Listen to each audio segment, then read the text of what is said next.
A day in my life as a daycare teacher mom. So for today's video, kailangan ta mamatag sayo kay first day nato sa tong trabaho as a daycare teacher. So diring dapitan nagunahon ako kung padayon ba ko or dili lang. Pero kay daghan man tag utang, maong laban. So sa dili pa ta muna og manghimuta sa tagidang may kay basin na apay nahabiling kagahapong pagmahay. What? Nya maghinay-hinay dayon tag naog kay basin kita mahulog sa taong way buot. Nya diretso dayon ta sa CR para ipabuhagay ang atong pagbating pagmahay. Unya matulog dayon tagbalik para makontinue ang atong damgo nga naputol kay nakaigid. Fast forward man akong ligo ug man akong makeup. Then sa di pa ta mulakaw, i-flex na nato ang atong kinakuskang buwak nga nadawat. Wow! Dayon magpahato dayon ko sa akong bana kay syempre Disney princess. Doon ra magid kaayo ang school, but ganahan ako makatipid since padung man siya trabaho, so makisabay na lang mi. Makisabay na lang mi kay kuyog-kuyog akong anak na ko. Mao bitang itaw nga a day in my life as a daycare teacher mom. Nya mao to siya, hapit na may naabot kay syempre doon ra kayo ang school. Then nisulod na ko sa akong classroom. And welcome to my classroom.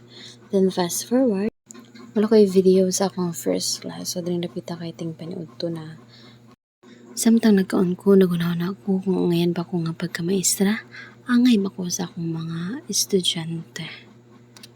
Nya diring dapita, since layo pa man akong second class, ako sa patulog ang akong anak, tinadapita kay syempre kapusadan, hilo-hilo sad ko ginagmay, nag-orange ko kay basi sad may maigo ka unya kay karong afternoon daghan kay kong estudyante.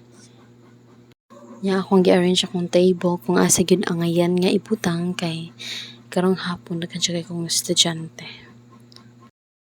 So mo to siya, naka-finalist na ko sa akong table. Then ako na dahil hinahinay og butang ang mga chairs kay para nag-abot sa akong estudyante, ready na para manglingkod sila.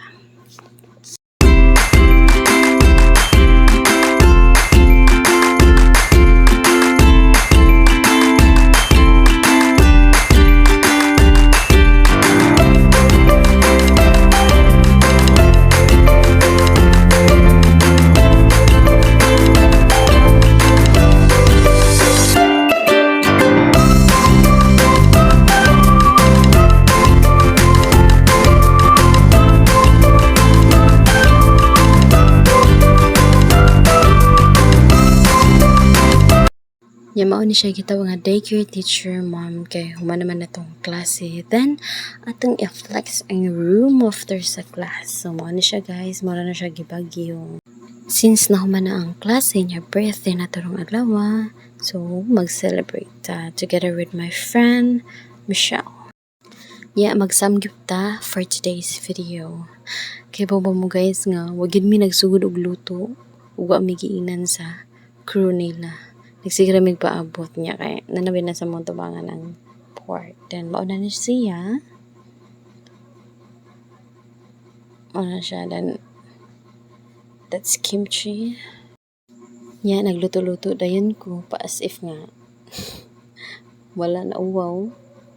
So mo to siya. Then nag-start na din may kaon kay syempre gutom na. So wala pa mi nakasunod. Nakahinumdum ako ng friend nga every na ako na celebrant kay mag-free na daw free, but we don't know sa ari nga kung mo to nangutan na siya dahil na nga siya ID na ako para i-prove if today is my birthday. Mo to nagsige may paabot sa gawas if nabigit sila free, then mo to nagsige may paabot then until nga ni gawas ang isa ka crew nangutan na if na-abay free then sa desay wala, so mautong kailangan dyan tang magbayad. In fairness lami kailang food diri, dapat mo ari ka kanang gutom kayo ka para sulit kayo yung 499.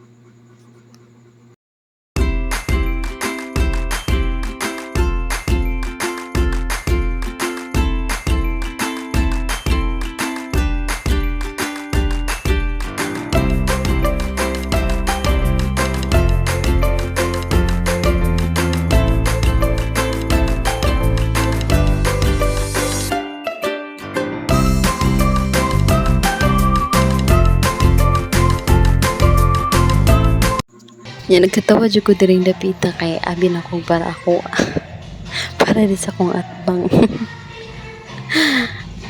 But it's okay. Diring dapita busog na jud kaayo mi but need na mo to ng food kay para walay penalty. And I guess that's all for today. Bye! And shout out to my friend Michelle. Thank you for the treat. See you when I see you. Bye!